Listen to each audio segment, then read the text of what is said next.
Mesdames, Messieurs, bonjour, Quay. Pour ce mois de mars, nous avons un autre invité de marque. Alors, si vous ne le connaissez pas encore, vous allez faire une découverte, alors là, qui ne vous laissera pas sans réaction. Pour certains, il fait l'unanimité. Pour d'autres, il suscite la discussion, d'autres diront la controverse, mais il est un homme de lettres, messieurs, dames. Je me dois de dire, dans un premier temps, il est sociologue, oui, de formation, essayiste. Il écrit, mais plusieurs bouquins, plusieurs livres, mais je me dois de dire également qu'il est conférencier et il est à la barre d'un balado « Les idées mènent le monde à Cube », cette radio du numérique sur Internet. Messieurs, dames, c'est avec honneur et respect que nous accueillons à Coconut Podcast, je dis bien, Mathieu Bock-Côté, messieurs, dames. Bonjour. Mathieu Bock-Côté, comment ça va? Très très bien dans la mesure où nous sommes en pandémie, mais sinon ça va très très bien. Merci. Oui, en effet, mais sur le plan personnel, professionnel, on sait que vous êtes hyper actif. Comment ça s'est orchestré pour vous en cette période de crise sanitaire et même aujourd'hui, couvre-feu? On vous écoute. Oh, je passe l'essentiel de ma vie dans ma bibliothèque en général, donc ça ne change pas. La part de ma vie qui se passait de l'autre côté de l'Atlantique, elle, évidemment, est suspendue pour un temps. Le plus court, on l'espérera. Mais non, passant l'essentiel de ma vie dans mon bureau, dans ma bibliothèque, à lire, à écrire, et ainsi de suite. Donc ça n'a pas changé. Donc je vais à la télévision, je vais à la radio lorsqu'il le faut, et sinon, ça se passe chez moi. Comme pour des millions de Québécois, je m'adapte au temps pandémique, je m'adapte au temps covidien. Autant covidien, comme vous dites. Écoutez, on vous reçoit aujourd'hui à Coconut Podcast. Dans un premier temps, vous avez cette phrase en faisant nos recherches. Vous dites, c'est dans la confrontation des points de vue que peut évoluer la réflexion collective. Alors, Mathieu Bock-Côté, vous êtes un académicien, homme de lettres. Aujourd'hui, à Coconut Podcast, c'est pas tout le monde qui vous connaît. La francophonie nous écoute. Alors, on va apprendre à vous connaître très rapidement. Vous êtes né au Québec et il apparaît que vous avez grandi sur la Couronne Nord, Ville-Lorraine, à côté de Bois-des-Filions. Est-ce bien ça, Monsieur Bock-Côté? Oui, je suis né à Lorraine, j'ai vécu l'essentiel de ma jeunesse, en fait, jusqu'à ce que je m'installe à Montréal pour mes études. Et je demeure très, très attaché à cette petite ville où habite encore mon père. Ok, ville excellent. donc, je suis très attaché, c'est mon coin d'enracinement du Québec. C'est de là que je viens et j'y suis très attaché. C'est votre patelin, comme on dit. Oui, exactement, ça, c'est mon patelin. Votre coin de pays. Vous parliez de papa. On sait que papa, il a été professeur donc aux études supérieures au Cégep, au Collège de Rosemont. Il était professeur d'histoire. Alors là, on comprend un peu pourquoi tout votre intérêt pour l'histoire du Québec, l'identité québécoise. Et maman, vous dites qu'elle était une femme, mais qu'on pourrait dire une sainte femme. Oui. Pouvez-vous nous parler un peu de l'importance de vos parents dans votre parcours, Monsieur Bock-Côté? Alors, mon père est encore de ce monde. Lui était professeur d'histoire d'abord au cours classique, ensuite au niveau collégial. C'est un homme d'une grande culture, un homme très discret publiquement, mais dans sa salle de classe, un homme de théâtre, disons ça comme ça. Super. On avait une bibliothèque très immense à la maison. Comme derrière vous, là, un peu? Oui, comme ça. Mais il y a des murs comme ça un peu partout, là. Heureusement, on n'en voit qu'un seul. Puis je vivais là-dedans. Ma mère était enseignante au niveau primaire. Okay. Elle vient de Notre-Dame-de-la-Paix, qui est un petit village de l'Outaouais rural. Okay, donc, ce qui fait que c'est les deux branches de ma famille, Bock et Côté. Et ma mère nous a quittés en 2017, hélas. C'est le cycle de la vie. Mais je demeure très attaché aux souvenirs de ma mère. Je demeure très attaché à mon père, deux personnes tout tout à fait remarquable, qui incarnait, dans le cadre de mon père, un homme droit. C'est-à-dire fondamentalement qui, devant l'épreuve, devant les circonstances, est un homme droit, un homme avec une véritable colonne vertébrale et un cœur immense. Et ma mère, une générosité exceptionnelle, celle d'une mère à l'ancienne, on aurait dit une mère canadienne-française à l'ancienne, une mère que j'aimais immensément et dont je garde un souvenir ému. Superbe. On apprend à connaître Monsieur Bock-Côté, superbe. Par la suite, vous dites, vous rendez à Montréal, et là, au niveau des études universitaires, alors là, dans un premier temps, vous allez fréquenter l'Université de Montréal, vous allez y décrocher un baccalauréat en philosophie. La philosophie va toujours rester très près de Monsieur Bock-Côté. Oui. Par la suite, une maîtrise en sociologie. Pourquoi le changement? Est-ce que c'est une suite logique dans le développement de Mathieu Bock-Côté? C'est une bonne question. En fait, c'est que je m'étais engagé en philo parce que je me faisais une certaine idée de la philosophie. Alors, je vous évite les descriptions trop propres au milieu, mais en gros, la philosophie politique telle que je l'entendais, telle que je la souhaitais, était de moins en moins pratiquée dans mon département, comme c'est le cas en Amérique du Nord. On avait fait une conversion à la philosophie philosophie politique anglo-saxonne. Okay, donc, John Rawls et compagnie, des modèles de réflexion politique qui me semblait stérile sur le fond des choses. Et le type de philosophie politique que je voulais faire, était indissociable de la sociologie, de l'histoire. Ça se veut encore aujourd'hui, une méditation sur la condition historique des sociétés. Donc, une philosophie politique à la lumière de Raymond Aron, mais pratiquée par d'autres aujourd'hui. On peut penser à un Pierre Manant, un Marcel Gauchet, un Pierre-André Taguieff, donc des philosophes français pour qui j'ai beaucoup d'estime. Au Québec, certains sociologues comme Jacques Beauchemin. Christian Saint-Germain, entre autres. Professeur de philosophie, oui, absolument. Alors on va en parler. Alors là, lui, c'est, on peut dire, l'une de vos influences certaines, je dirais. Mais elle a été, je ne sais pas, mais elle a été une des influences de Monsieur Joseph. J'ai eu la chance de suivre 8 cours avec lui à l'UQAM. Et je peux vous montrer ici, Monsieur Bock-Côté. Vous avez énormément écrit, entre autres, sur les écrits de Monsieur Saint-Germain. On peut penser à son livre Le bluff québécois, Le mal du Québec. Par la suite, vous aviez également Naître colonisant en Amérique, Québec Circus, le tout dernier là, exactement. Non, j'ai eu l'occasion je crois que j'ai écrit sur 3 de ses livres. 3 de ses livres, Entre autres, celui-ci. Oui, voilà. Je ne sais pas si lui, je l'ai commenté, mais 3 d'entre eux, assurément. Et Christian Saint-Germain est en fait, c'est un authentique écrivain. Hein. C'est un prof de philosophie, mais c'est un authentique écrivain avec qui on peut avoir des désaccords nombreux, mais ce qui ne change rien à son immense talent, un talent de plume comme on en trouve peu. Un pamphlétiste, vous dites. Oui, voilà, c'est un authentique pamphlétaire. C'est un authentique si le mot polémiste n'était pas aussi discrédité, je dirais que c'est un polémiste de haut vol, mais disons que le mot pamphlétaire est tout à fait approprié.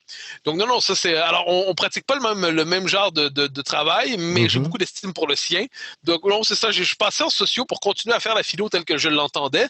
Par ailleurs, j'ai toujours considéré que la philosophie politique est stérile lorsqu'elle ne médite pas sur les sociétés réelles. Lorsqu'elle construit des modèles désincarnés, elle est condamnée en dernière instance à l'impuissance. Et donc, ce qui fait, et de ce point de vue, j'ai toujours eu beaucoup d'estime, par exemple, pour François Furet, historien français qui a médité sur la Révolution française et ensuite sur le communisme et qui pratiquait une forme d'histoire, on dira, conceptuelle, c'est-à-dire un aller-retour constant entre l'histoire et la philosophie pour comprendre la situation historique d'une société. Et pour moi, la sociologie était le lieu où mener ce type de réflexion. Puis à mon avis, c'est comme ça qu'on fait de la bonne sociologie. Ok, superbe. Là, maintenant, vous vous arrêtez pas au niveau du 2e cycle à l'université. Vous poursuivez pour un doctorat.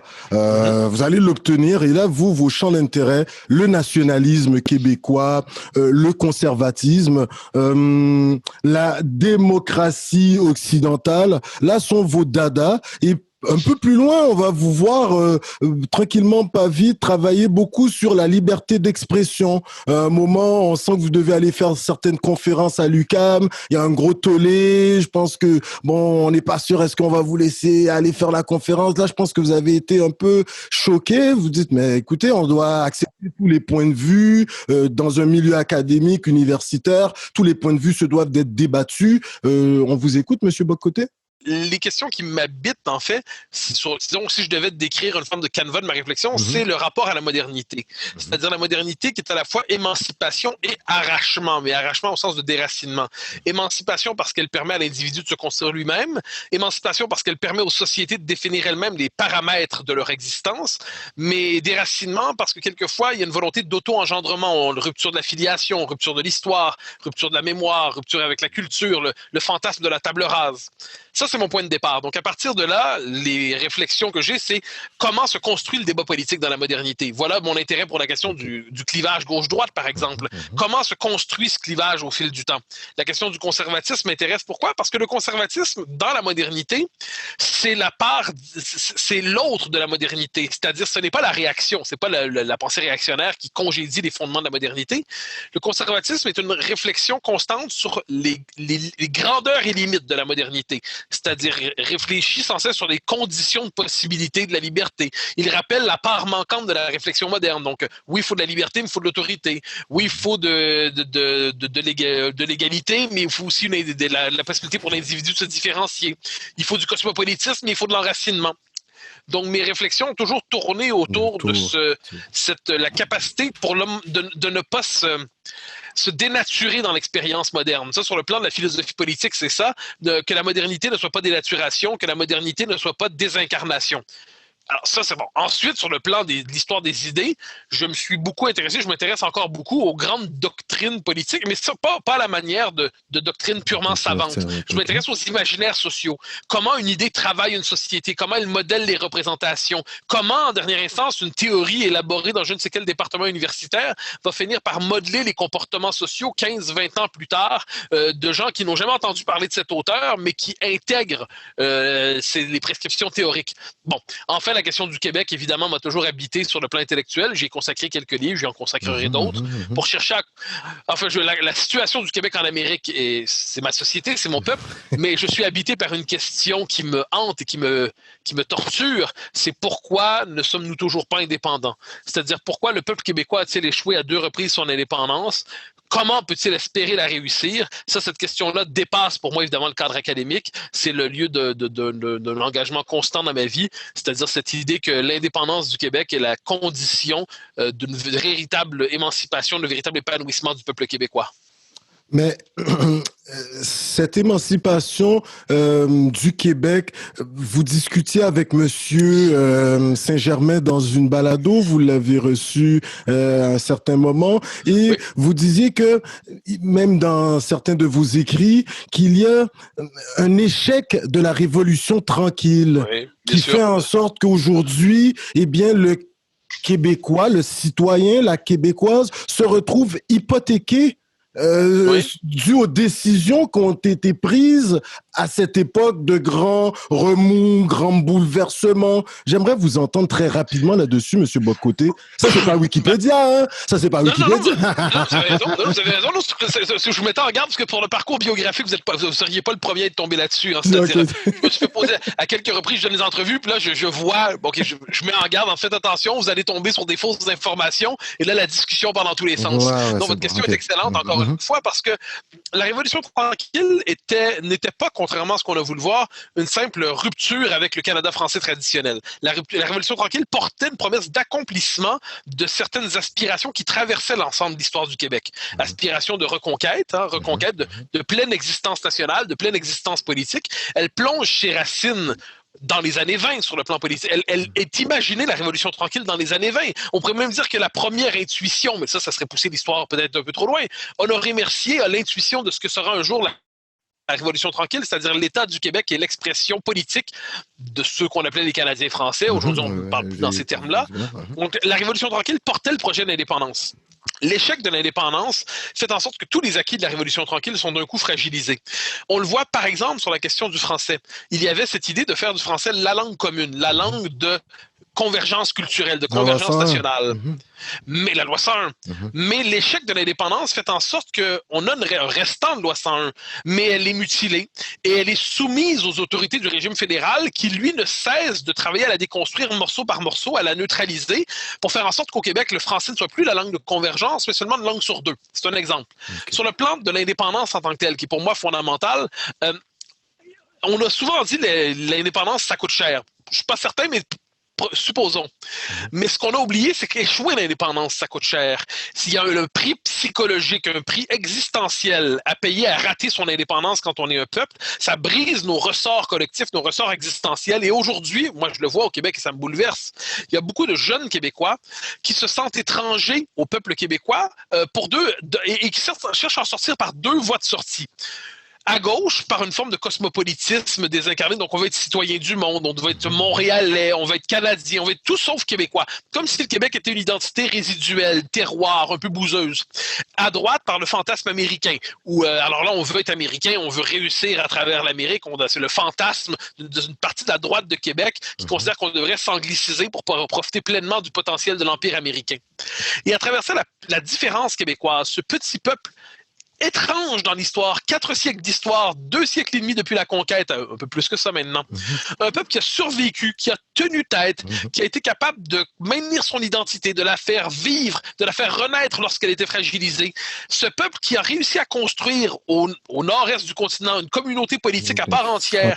Pour moi, oui, absolument, avec un noyau existentiel où se trouve la langue française. Pour moi, ce peuple-là, s'il échoue son indépendance, il en vient à douter de sa propre légitimité comme peuple. Et ça, je pense que c'est ce qui nous frappe aujourd'hui au Québec avec le multiculturalisme canadien. Je ne parle pas ici de la diversité des origines ethniques, mais de l'idéologie du multiculturalisme. Le multiculturalisme nous dit il n'y a pas de deux peuples fondateurs au Canada. Il dit il n'y a qu'une communauté, une série de communautés culturelles sans qu'il y ait aucune d'entre elles ne soit fondatrice. Le peuple québécois, là-dedans, est transformé en minorité ethnique parmi d'autres. On conteste son droit d'être un pôle d'intégration culturelle en son propre territoire. Donc, il y a un prix à payer pour demeurer dans le Canada, et ce prix à payer, c'est quoi? C'est la disparition à terme de notre existence nationale. Donc, pour moi, ça, ou alors notre folklorisation, notre désubstantialisation. Et ça, pour moi, ça serait terrible après tant une histoire qui, sans être toujours glorieuse, est à tout le moins, n'est certainement pas déshonorante, et bien, arriver au terme de cela et avorter collectivement, devenir un résidu de peuple qui aura échoué. Puis il faut pas oublier un peuple qui commence à se décomposer, ça prend longtemps. Et puis il faut jamais oublier, c'est quoi une culture? C'est un espace de déploiement pour l'individu aussi. Plus votre culture est riche, plus votre culture est forte, plus elle est instituée, plus elle ouvre des possibles pour que l'individu puisse se déployer. Mais si vous êtes dans une culture anémiée, une culture qui doute toujours d'elle-même, une culture qui ne se croit plus en droit de se projeter dans le monde, qui ne se voit plus comme une médiation vers le monde, eh bien cette culture-là devient étouffante et les gens veulent la fuir. Et moi, je redoute ça pour le Québec. Ça me terrifie comme idée. Alors, j'ai quelques hypothèses pour toi. C'est incroyable, les infos. Discuter avec toi, Mathieu Bock-Côté. Moi, c'est comme si, je veux pas... mais c'est comme s'il avait Monsieur Saint-Germain. Au niveau intellectuel, là, ça vole haut, là. J'aime ça. Des fois, bon, tu picosses un peu, mais bon, on va pas rentrer là-dedans. C'est pour faire ressurgir les idées. Tu as parlé de cet échec de fonder ce pays, mais de la Révolution tranquille jusqu'au début des années 90, ça va bien plus ou moins quand même. Et c'est là, tu en as parlé dans toutes tes sorties, mais est-ce que là où ça va blesser, où est-ce que le rattrapage va être difficile, et c'est aujourd'hui qu'on peut voir avec, par exemple, Monsieur Oyono à la présidence du Parti québécois, entre autres, les propos de Monsieur Parizeau, que Monsieur Saint-Germain considère comme un personnage qu'on peut remettre certains pans mais moi j'aimerais vraiment t'entendre. Est-ce que les propos tenus le soir du référendum, quand il dit c'est de la faute des immigrants, c'est de la faute du vote ethnique, qu'il avait dit, la faute des votes ethniques, du vote anglophone entre autres, je sais pas s'il avait été précis là comme ça. Voilà. Alors, j'aimerais t'entendre là-dessus. Est-ce que c'est pas à ce moment-là que le mouvement a perdu un peu son air d'aller, là? Non, je pense que vous inversez en fait les causes et les conséquences. Ok, C'est-à-dire allez-y. pour moi, quand M. Parizeau, pardonnez-moi, quand M. Parizeau dit ce qu'il dit le soir du référendum, il ne fait pas fuir les immigrants, loin de là. Il constate qu'ils ne sont pas venus. C'est-à-dire, quand on dit la phrase de M. Parizeau a provoqué, les gens ont eu peur du mouvement souverainiste. Non, ce soir-là, M. Parizeau, d'une phrase maladroite qu'il n'aurait jamais dû prononcer, c'est-à-dire qui était sur le plan de la sociologie électorale qui était exacte, mais qui sur le plan politique ne pouvait pas être dite. C'est pas comme ça. Ça a transformé la défaite en déroute. Quoi qu'il en soit, M. Parizeau, en disant ça, constate un fait. C'est-à-dire 99% des anglophones ont voté non. C'est inévitable. 95% des populations issues de l'immigration ont voté non. Et 61% des francophones historiques, disons, votent oui. Bon. Il nomme une chose. Alors là, ce qui est paradoxal, c'est qu'ensuite, on va dire Parizeau fait fuir les gens en disant ça. Non! Il constate qu'ils ne sont pas là. Ensuite, il y a toute une histoire qui suit le référendum, qui est aujourd'hui un peu oubliée, mais que j'ai documentée dans 2 livres. Après le référendum, les souverainistes se disent, OK, ben si on n'a pas réussi à avoir le vote des immigrants, c'est parce que globalement, on n'a pas été assez ouvert, on n'a pas été assez généreux, on n'a pas été assez gentil.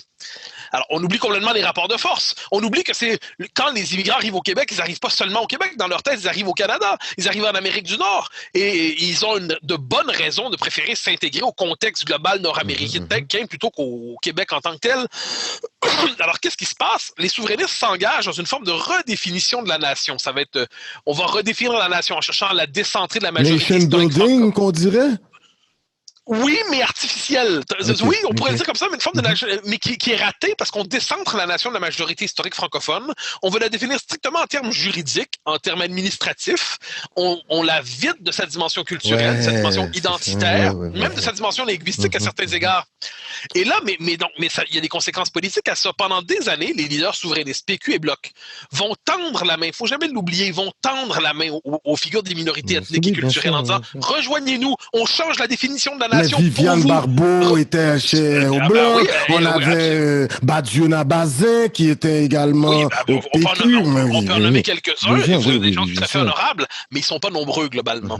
Alors la main a été tendue, mais le résultat politique et électoral de ça, dans les faits, c'était à peu près zéro. C'est-à-dire que les populations issues de l'immigration, globalement, et je ne leur reproche pas, contrairement à ce qu'on peut vouloir me faire dire quelquefois, n'ont pas embrassé la définition, la cause de la souverainiste pour une raison simple. C'est que c'est pas parce que les souverainistes sont pas assez gentils, ouverts et généreux que les nouveaux arrivants ne rejoignent pas leur cause. C'est parce que les Québécois francophones ne sont pas assez forts. Et pourquoi ils ne sont pas assez forts? Parce qu'ils ne maîtrisent qu'un demi-État dont l'existence nationale n'est pas reconnue dans une fédération qui, elle, a le pouvoir, qui est fondée sur le multiculturalisme, le bilinguisme d'État, qui est appuyé sur l'empire culturel américain.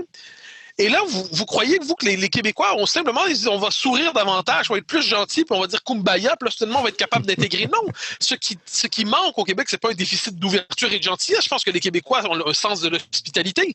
C'est qu'ils sont juste pas assez forts sur le plan institutionnel et culturel pour recevoir autant d'immigrants par année. L'immigration, on réussit à l'intégrer dans la mesure où on a une capacité d'intégration. Alors moi, quand on me dit on fait des procès à l'endroit des souverainistes, vous n'êtes pas ouvert envers les communautés culturelles, c'est faux. La main est étendue, mais elle n'a pas été saisie. Mais est-ce qu'elle est encore tendue? Parce qu'aujourd'hui, je sens que... Si. Mais oui, parce qu'on regarde le Parti québécois, comme je t'ai donné un exemple, je vous ai donné un exemple. Son président, c'est à part la CAQ, je pense, le Bloc aussi, mais quand même une figure très connue dans le milieu universitaire qui est président du PQ. On sait qu'il y a une ouverture réelle aujourd'hui. Est-ce que c'est une prise de conscience qu'il fallait faire les choses autrement? Où le message est plus clair? Mais moi, je vous dirais des choses un peu... En fait, rien n'a changé. C'est ça qu'il faut pas dire. L'ouverture envers les figures issues de l'immigration, elle est constante dans l'histoire du mouvement. Elle est constante. Pour connaître l'histoire un peu de ce mouvement-là, la main a toujours été tendue. Alors, elle n'a pas été tendue dans les paramètres du multiculturalisme canadien, sauf pendant quelques années, sous les années Bois-Clair un peu. Mais comme si les souverainistes avaient eux-mêmes s'étaient approprié le multiculturalisme. Mais les souverainistes tendent la main dans une logique québécoise qui a un esprit plus républicain, un esprit plus universaliste, qui n'est pas l'esprit du multiculturalisme canadien. Canadien. Et je vous dirais que moi, quand je vois le chef du parti, pas le chef, pardon, le président du Parti québécois, je ne vois pas, et ça j'insiste parce que je pense que c'est important au Québec de le dire, je ne vois pas d'abord un homme noir, je vois d'abord un citoyen québécois. Yeah. Et je pense que dans ce que devient l'Amérique du Nord aujourd'hui, c'est-à-dire moi je pense que le Québec est aujourd'hui sous une double pression idéologique. Le racialisme américain, l'obsession maladive des Américains pour la couleur de la peau des gens, passe encore aux États-Unis vu leur histoire particulière, mais encore pour moi, la régression raciale, elle est terrible. Je refuse d'enfermer les gens dans le principe de la conscience raciale. Par définition de conscience raciale, l'identité raciale, elle est par définition hermétique. Vous ne pourrez jamais être blanc, je ne pourrai jamais être noir. C'est comme ça. OK, mais est-ce qu'il n'y a pas... Vas-y. Si on doit se définir selon la couleur de sa peau, c'est foutu. Si on se définit par la culture, une culture, on peut y adhérer. Vous et moi, c'est une aventure partagée. Donc, le racialisme américain et le multiculturalisme canadien se fécondent aujourd'hui, une forme de fécondation et d'hybride morbide. Et là, le fait est que le Québec est soumis à cette double pression idéologique. L'accouplement morbide de ces deux idéologies. Quant à moi, je pense qu'il faut tenir à la culture, c'est fondamental parce qu'elle permet de réunir des gens de différentes origines ethniques dans une même histoire, parce que les portes sont ouvertes dans la culture. C'est pas simplement administratif. On s'entend, ça c'est important. C'est pas simplement un tampon, c'est pas juste un coup de papier. Ça implique de s'approprier une mémoire, une culture, une langue. Mais une fois que c'est fait, au-delà de la couleur de la peau, eh bien, on est capable d'embrasser un commun destin. Pour moi, ça, c'est le pari québécois dans les années présentes. Mais juste, puis je vais revenir un peu plus tard, mais le Québec, même dans le livre de M. Saint-Germain, il va comparer Haïti et le Québec. Il y a une histoire, il y a quelque chose que le Québec peut apprendre d'Haïti également. Mais maintenant, moi, parce que si on veut amener le Québec à un niveau plus haut, là, est-ce que le jeune qui est dans les écoles, tu parlais du fait français à Montréal, tu as même eu un échange avec Monsieur Cardinal, François Cardinal, je pense bien un moment là-dessus. Moi, j'enseigne dans les écoles secondaires, éthique et culture religieuse, entre autres, français, bon, quelques matières complémentaires. Et je suis dans une école centre à Montréal. Il n'y a pas beaucoup de Québécois d'origine, hein, de souche, comme on dit. Mais Mathieu Bock-Côté, ça, je tiens à te l'affirmer, ces jeunes-là, ils parlent français. Ils parlent même des fois 3 langues. C'est sûr, des fois, quand ils sont en petits groupes, ils vont parler leur langue d'origine, mais après... Tu sais, des jeunes du Sri Lanka qui sont arrivés, ça fait pas longtemps, puis qui parlent français, ils ont quasiment l'accent, puis tu sais, les tigidou lai, puis je me dis, wow! Même moi, je suis plus... Comme, tu sais, il y a eu une députée, je pense, au fédéral qui a fait une sortie. Bon, peut-être eux, ils sont à Ottawa, ils voient pas souvent, mais dans les écoles, et je comprends la peur parce que quand je vais au centre-ville, on se fait des fois servir en anglais, ils pensent que t'es jamaïcain ou bon, je sais pas, mais est-ce que vous n'êtes pas conscient que le français, les jeunes l'épousent? De toute façon, ils peuvent plus fonctionner. Puis il y a M. Legault qui a mis cette obligation de connaître le français pour pouvoir s'installer au Québec. Avec tout ça, comme disait M. Cardinal, il y a peut-être des poches anglophone à Montréal, mais le français, il me semble qu'il est bien vivant au Québec, 94%. Ouais, bon. Bon, on t'écoute là-dessus. Ça, c'est ce qu'une statistique lysenkiste pour moi. C'est-à-dire, le 94% est artificiel. On dit une maîtrise du français. Dans les faits, si vous auriez au Québec, imaginez que vous avez 30% de gens qui le parlent à la maison, mais 94% de gens qui peuvent le parler. C'est un chiffre purement artificiel. À un moment donné, la langue doit être vécue. Elle doit être parlée donc à la maison, ça doit être la langue du travail. La langue ne peut pas être saucissonnée. Si c'est pas la langue nationale, si c'est pas la langue commune, comme disait Yves Michaud, qui avait une phrase très belle là-dessus, au Québec, mettre les 2 langues sur le même pied, c'est mettre les 2 pieds sur notre langue. Vous avez, je suis heureux que vous, dans les écoles que vous enseignez à Montréal, les jeunes soient français, c'est la preuve que la loi 101 était une bonne idée. Mais si on regarde un portrait plus large, au-delà de nos expériences les uns les autres, si vous regardez, je vais vous donner 3 éléments. Le livre remarquable, vous pourriez le recevoir à votre émission, il est brillant, de Frédéric Lacroix. Pourquoi la loi 101 est un échec? Et là, il regarde les effets de la loi 101. Est-ce qu'on était capable de franciser, de québéciser? d'intégrer... Bon, il donne toute une série de données. Quel est le plus gros cégep au Québec? C'est le cégep Dawson. Le cégep Dawson, qui est un cégep anglophone. Le cégep Dawson, qui est en expansion perpétuelle. Quand on regarde, dès qu'il quitte le secondaire, une proportion très élevée, j'ai pas les chiffres avec moi, je suis désolé. Même Utilisé avait des suggestions en ce sens. Oui, il savait qu'il y avait un problème à réparer. Je suis pas certain que sa solution était la meilleure. Okay. Donc, bon, on a une question qui s'appelle, dans les faits, le français ne progresse pas au Québec. C'est un fait. Comme langue de travail, on a eu l'occasion de le documenter de bien des manières. C'est le moins qu'on puisse dire. Au centre-ville, on le voit. Ensuite, je vais vous donner un élément qui relève, lui, de la vie quotidienne, mais qui est fondamental. On en a parlé souvent, mais l'arrivée depuis une vingtaine d'années du bonjour aïe dans la vie quotidienne. Bonjour aïe, qu'est-ce que ça veut dire? Ça veut dire que vous avez l'option des deux langues. Soit bonjour, soit aïe. Le français ou l'anglais, mais ce qui veut dire que le français est optionnel. Le français est optionnel. Et là, on le voit, c'est un problème. Et troisième élément, et ça, je sais que ça fait controverse, mais je pense que c'est fondamental. La sociologie électorale est un marqueur d'intégration. Or, ce que l'on voit, il y avait autrefois des comtés qui étaient des comtés protégés libéraux. C'est comme ça, c'est des comtés du West Island. Il y avait des comtés rouges. Et si vous regardez, eh ben, ensuite, les comtés rouges se multiplient. Ils s'étendent presque à l'ensemble de Montréal. Et maintenant, c'est Laval. Et le reste, c'est bleu. Oui. Mais qu'est-ce que ça veut dire? Ça veut dire que dans les faits, les populations issues de l'immigration, même si elles vont maîtriser le français, tout le monde puis encore là, il y a bien des nuances à faire, on en convient, eh bien, l'intégration culturelle, les comportements électoraux, moi, je ne dis pas aux gens de tous voter comme moi, je dis que les comportements électoraux sont un indicateur d'intégration culturelle. Ça, je pense que c'est une donnée factuelle. Eh bien, on constate que massivement, ils rejoignent le Parti libéral. Donc, ils ne se divisent pas, ils ne se fracturent pas, ils n'épousent pas des comportements électoraux des francophones qui, en gros, votent pour les 4 partis. Non. Mais là, le Parti libéral a été parti du Québec pendant longtemps également. La base francophone a longtemps voté Parti libéral. Oui, mais c'est plus compliqué que ça. C'est-à-dire, je vous donne l'exemple de Laval qui est le meilleur pour moi. Laval, pendant très longtemps, c'est vraiment des comtés baromètres. Quand le Québec vote PQ, à l'époque c'était PQ libéral, ça vote PQ. Quand le Québec vote libéral, ça vote libéral. Maintenant, ça vote libéral tout le temps. Pourquoi?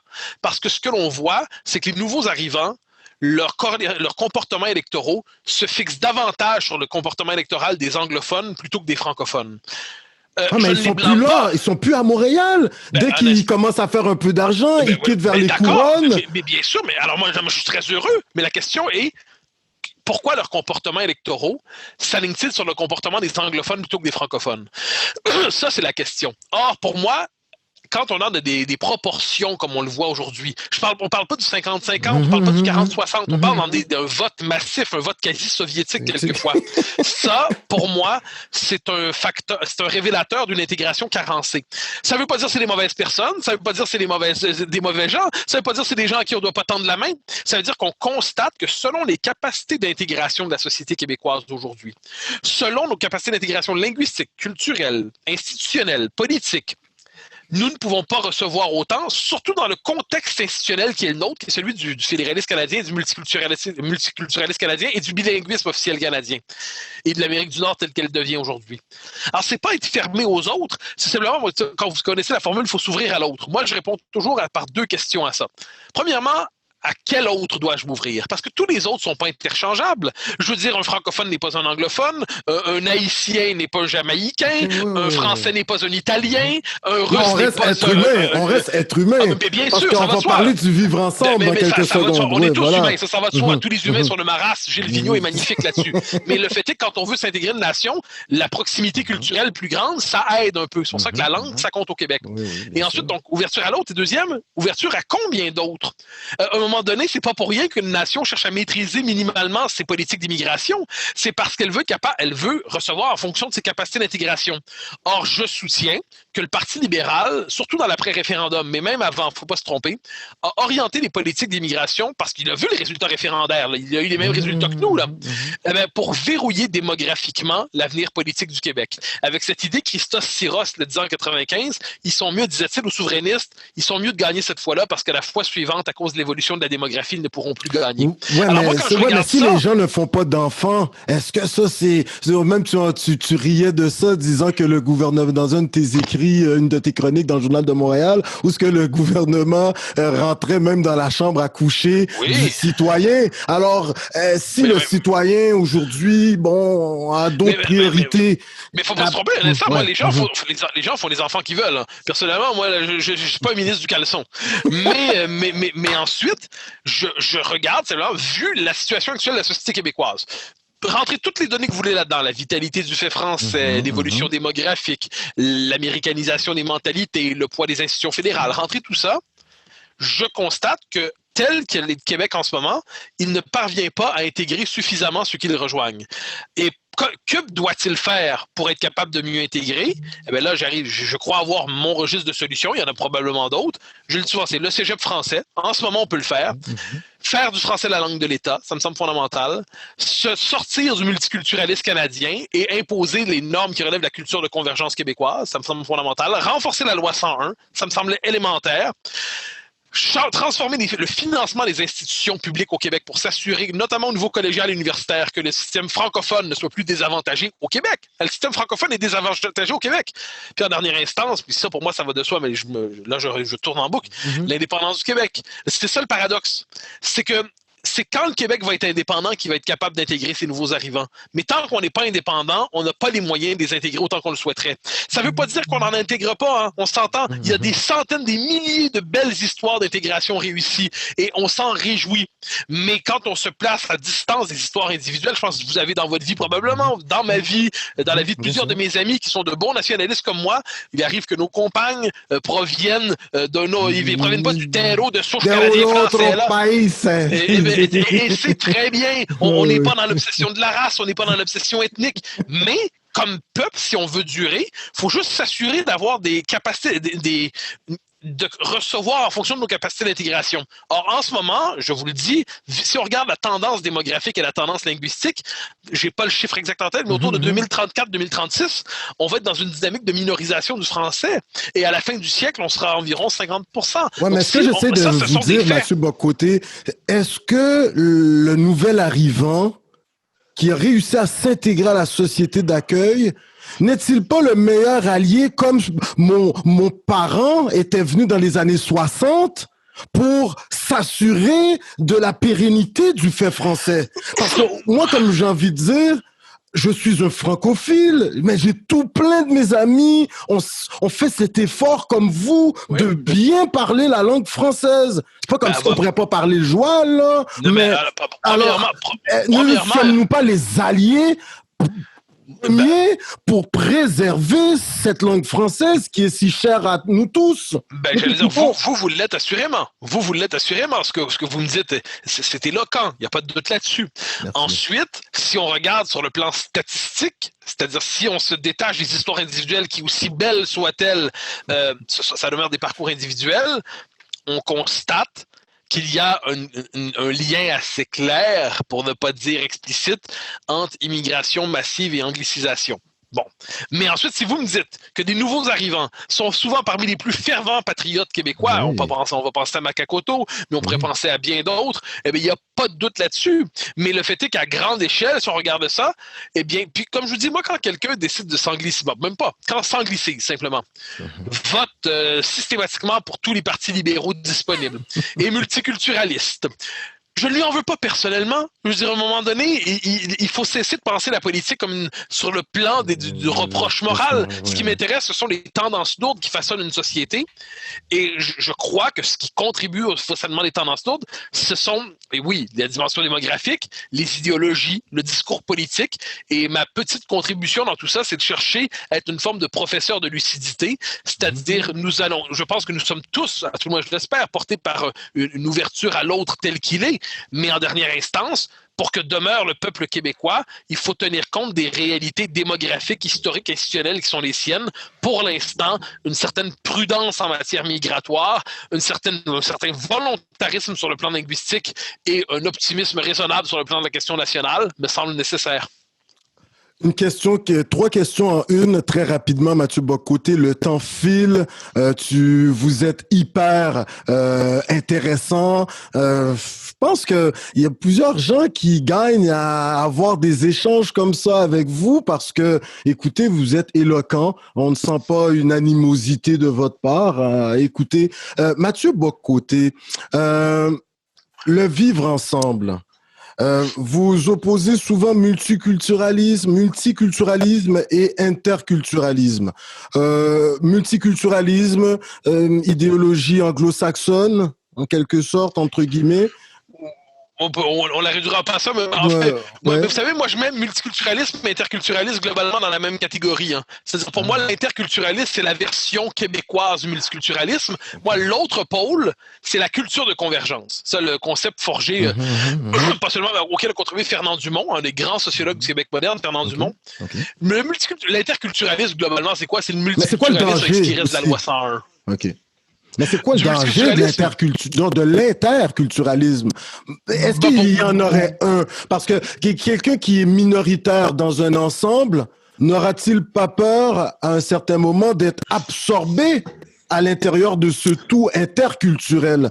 N'est-ce pas la peur, le souci que nous avons en tant que Québécois de ne pas être englobés par l'ensemble anglo-saxon? Alors maintenant, dans un Québec souverain, en prenant une façon de vivre interculturelle, est-ce que les minorités, ce n'est pas légitime pour eux d'avoir peur d'être absorbés? C'est pas la même chose. C'est-à-dire, vous savez, il y a le cas du peuple québécois qui est, c'est le peuple de référence ici, dans le Canada, et qui ne veut pas disparaître. Ensuite, vous avez des gens qui sont issus de l'immigration, qui arrivent ici volontairement, dans un pays qui n'est pas une page blanche, et qui, on suppose, arrivent ici, non pas simplement pour s'y installer, mais avec l'idée d'embrasser la culture du pays d'accueil. Ensuite, ils peuvent conserver leurs rituels familiaux, leurs traditions familiales, il n'y a pas de doute là-dessus. Mais la vocation du Gabonais, de l'Haïtien, du Vietnamien, du Hongrois qui arrive ici, à terme, c'est de ne plus être Gabonais, Vietnamien, Hongrois ou ça, mais c'est de devenir Québécois. Il peut avoir ensuite un parcours personnel qui fait mes parents venaient de Hongrie, mes parents venaient du Gabon, mes parents venaient d'Haïti. Mais l'identité de référence doit être l'identité québécoise. Pour moi, ça va de soi. On choisit pas un pays sur le mode buffet, je prends ça, je prends pas ça. Alors, il y a une différence de statut entre les peuples et les individus qui rejoignent les peuples. Donc, c'est pour ça que là-dessus, on ne peut pas faire comme si, je ne vous dois pas donner l'exemple des minorités, la fonction, me semble, le rêve, à tout le moins naturel, de ceux qui rejoignent un pays. C'est pas d'être une minorité, c'est de rejoindre la majorité. Or, il est possible au Québec de rejoindre la majorité historique francophone. Il s'agit globalement de prendre la langue, la culture et de s'approprier l'histoire. Puis franchement, c'est pas compliqué parce que les Québécois, là-dessus, il faut jamais l'oublier, les Québécois sont tellement, portent en eux à la fois une assurance d'exister, mais un doute sur leur légitimité. Ils sont tellement émus quand quelqu'un vient de l'extérieur et embrasse leur culture qu'ils ouvrent les bras grands comme ça. Et avec raison, Donc, faut pas tout mélanger. Mais vous faites quoi du libertarisme ou libertarianisme que vous parliez avec Monsieur Masse, entre autres? La liberté de l'individu. On est dans des sociétés libérales, ça, il n'y a pas de doute là-dessus. Société libérale au sens de liberté d'expression, liberté d'entreprendre, liberté de... Ensuite, Martin Masse, que j'ai reçu à mon émission, est un libertarien, mais ce qui ne veut pas dire que je lui suis moi-même. C'est-à-dire, le libertarianisme n'est pas ma philosophie, loin de là même. J'ai de l'estime pour certains penseurs libertariens, mais c'est pas mon système mental, même pas du tout, pour le dire comme ça. Donc, c'est un courant de pensée, mais je pense pas qu'on fonde une société forte là-dessus. Ce qui me semble utile de rappeler, c'est que c'est quoi l'importance de la nation? C'est que la nation, c'est le cadre qui rend possible des divisions fécondes.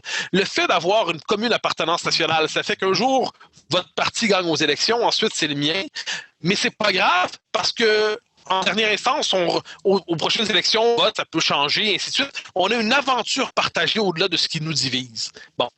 Quand la conscience nationale fond, quand la conscience nationale se désagrège, quand l'identité se replie dans les différentes formes de communautarisme, qu'ils soient raciaux, ethniques, sexuels, qu'en sais-je, quand la conscience nationale se perd, eh bien l'identité se désagrège, et là, chacun tend à se réfugier derrière son étendard presque clanique quelquefois. Et moi, je redoute, je vous le disais, mais je vous le redis parce que c'est important pour moi, je redoute une société québécoise qui s'américaniserait, et lorsque je vous vois je verrais d'abord non pas un Québécois, mais un homme noir. Lorsque vous me voyez, vous voyez pas d'abord un Québécois, mais un homme blanc. Ça, quand moi j'entends le monde parler ainsi, personne noire, personne blanche, je me dis, mais là on ça est dans... Personnellement, c'est pas le monde dans lequel je veux vivre. Parce que là, puis en plus, c'est que ça rend les Québécois imbéciles de penser comme ça. Je m'explique pour la raison suivante. Ça rend le Québec inintelligible. Il n'y a pas de majorité blanche au Québec. Ça n'existe pas. Quand on regarde le Québec, il y a une majorité historique francophone, mais fondre au nom de la même couleur de peau, les anglophones et les francophones qui se sont affronter si longtemps, fondre dans une même histoire, Lord Durham et Papineau, fondre dans une même histoire, comment je veux dire ça, les descendants de Durham, les plus radicaux, et de l'autre côté, les descendants de Lorimier, parce qu'ils sont blancs, ça marche pas. Ça marche juste pas. C'est pas la même histoire. Ouais, mais et Durham, on voit encore une fois que la race écrase, encore une fois, ici, la culture. La race écrase. Puis, je vous donne un autre exemple. Mais Durham, c'est de la discrimination systémique. Lord Durham, c'est de la discrimination systémique qu'a vécu le Canadien français. Sommes-nous d'accord là-dessus? Alors, ce sont des concepts que vous plaquez. Ce sont des concepts je vous demande, hein? Oui, mais je vous réponds. Ce sont des concepts que vous plaquez sur une autre période de l'histoire. Moi, quand je vois Durham, qu'est-ce que je vois? Je vois une volonté explicite d'effacer le peuple québécois. C'est les Canadiens à l'époque. Il le disait comment? Parce que j'évite d'utiliser des concepts qui me semblent inappropriés d'une époque à l'autre.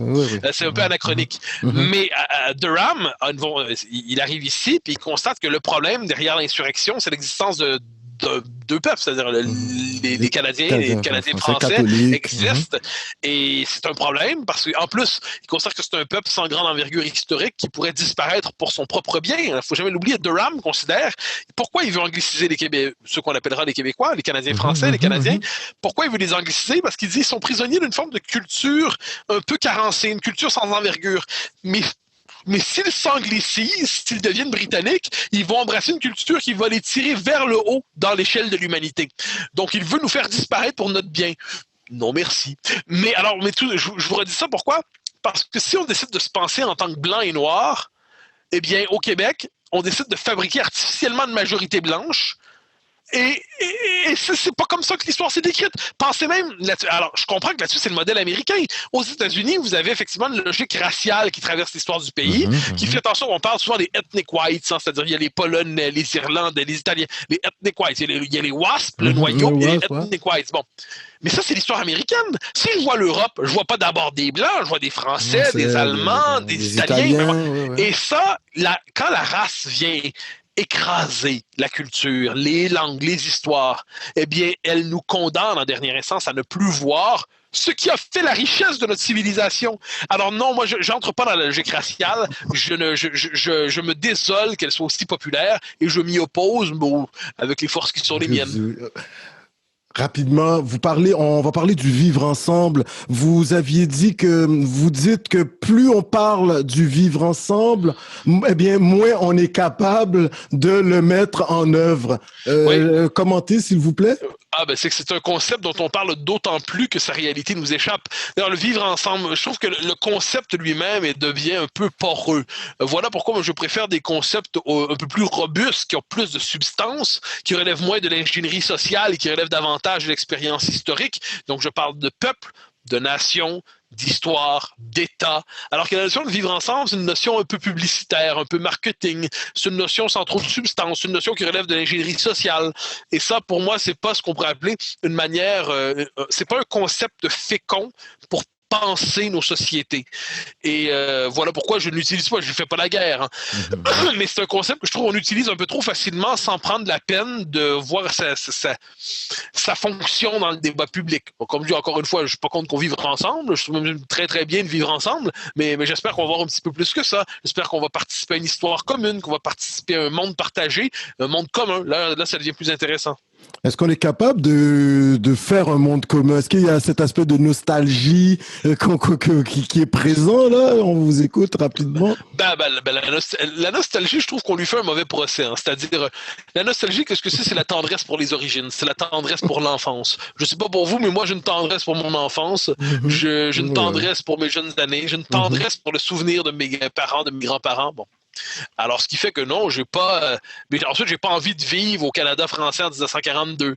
J'ai pas envie de vivre dans le Québec de Duplessis, je vous donne un exemple. Mais j'ai pas envie de les renier. J'ai pas envie de les renier. Ensuite, on a chacun nos périodes historiques préférées. Mais le fait est que je ne criminalise pas ceux qui ont quelque tendresse pour les différentes époques qui ont fait l'histoire de leur peuple. Mais je vis en 2021 avec les grandeurs et misères de notre époque. Je pense que notre époque a plus de misère qu'on ne le dit, ce qui ne m'empêche pas d'en voir les grandeurs. Bon, mais ça c'est notre temps. Il ne nous est pas donné de choisir l'époque dans laquelle nous vivons et le monde dans lequel nous vivons. Il nous est donné toutefois de pouvoir l'améliorer dans la mesure de nos moyens. Dernière question, Monsieur Mathieu Bock-Côté. En 2000, écoutez, vous étiez candidat à la présidence dans vos jeunes années, là, en Parti québécois, la jeunesse. Ensuite, vous étiez au Bloc québécois en 2001. Vous avez longtemps milité, même vous avez fait j'ai travaillé chez Bernard Landry. Vous savez, ça, c'est ma petite marque de fierté. Super. En 2003, j'ai rejoint le cabinet de Bernard Landry. Okay. J'ai écrit de ses discours, j'écrivais des notes, j'étais dans son cabinet et j'étais un jeune homme de 22 ans à ce moment-là, de 22, 23, 24, dans cette période-là. C'était un immense honneur. J'ai eu l'occasion, le bonheur de nouer une relation d'amitié avec M. Landry, au point, et là je le dis avec émotion, 2 semaines, je pense, avant sa mort, j'ai eu l'occasion, c'était le dernier repas avec lui, on comprenait que c'était une tournée des adieux. Et quand M. Landry est mort, son épouse, Chantal Renaud, à moins que ce soit sa conseillère, m'a téléphoné pour que je parle à ses funérailles. Dans quelle manière? J'ai été invité à faire le dernier discours à ses funérailles, comme s'il me transmettait un peu le flambeau du combat national qu'il avait porté toute sa vie. Je vous avouerai que de tout mon engagement politique de mes jeunes années, c'est ce dont je garde les souvenirs le plus ému. C'était un homme remarquable. Vers Charles les Patriotes, hein? Vers Charles les Patriotes. Oui, absolument. J'ai eu la chance de... J'ai eu ce plaisir-là, donc j'ai bien connu M. Landry. Travailler à son cabinet, c'était intimidant, il faut comprendre, c'est une figure de l'histoire du Québec. Quand j'ai fait ce discours à ses funérailles, j'avais le cœur serré, le cœur gros comme ça.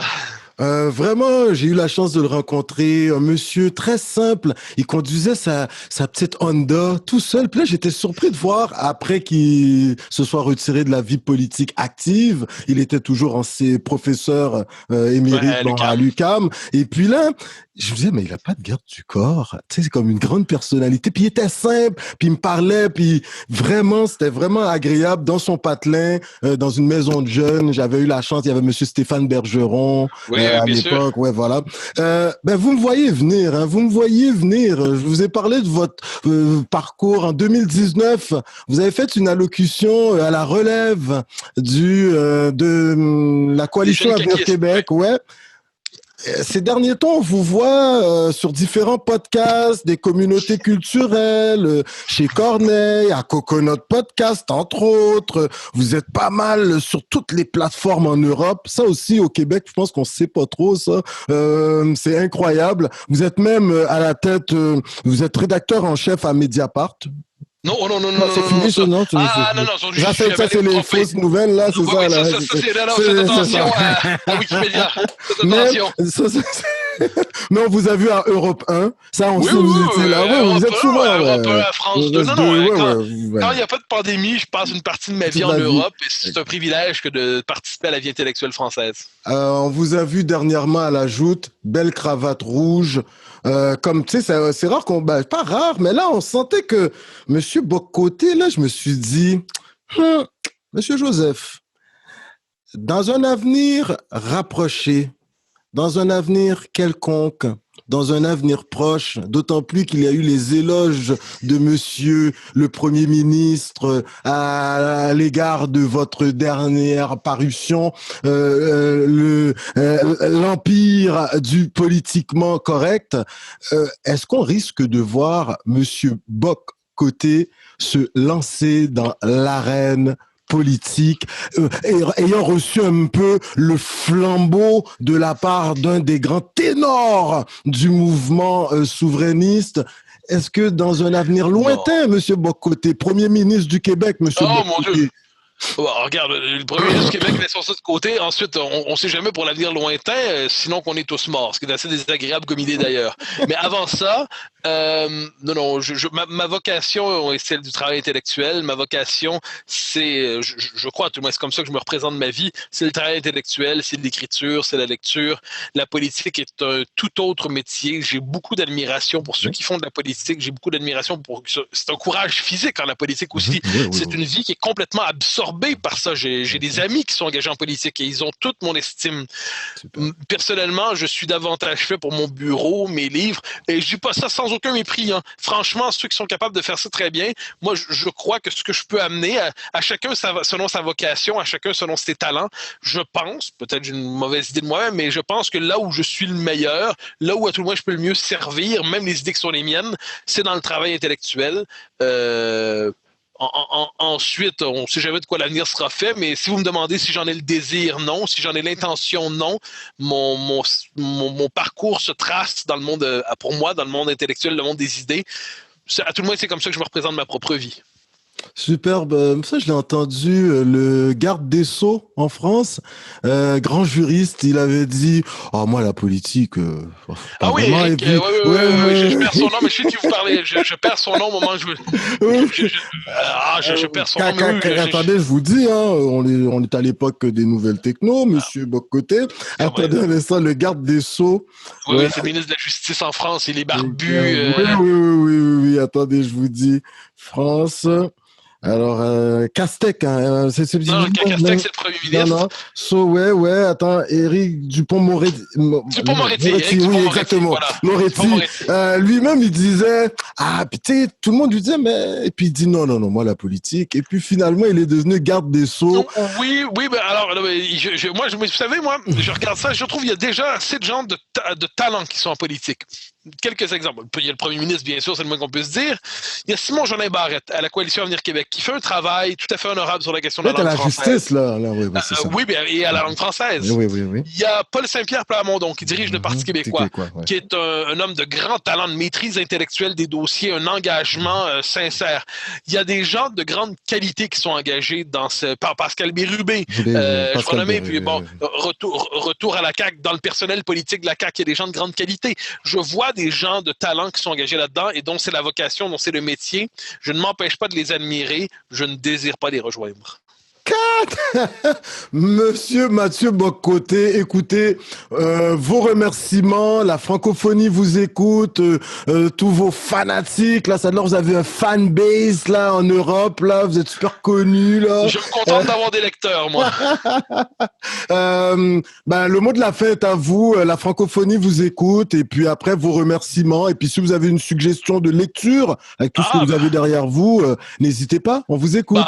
D'abord et avant tout, je vous remercie de m'avoir accueilli à votre émission. J'en suis très touché. Pour le reste, si je dois faire une suggestion de lecture, Dieu sait qu'il n'en manque pas. Mais j'aime suggérer à mes amis ces temps-ci de lire ou relire le 3e tome de la biographie de Jacques Parizeau par Pierre Duchesne. Okay. Pourquoi? Parce que dans ce 3e tome, on voit comment Jacques Parizeau arrive. Le Parti québécois est dévasté. Et il le reconstruit. Il le relance avec un objectif, c'est qu'il y aura un horizon indépendantiste pour le Québec. Il y aura un horizon pour l'idée d'indépendance au Québec.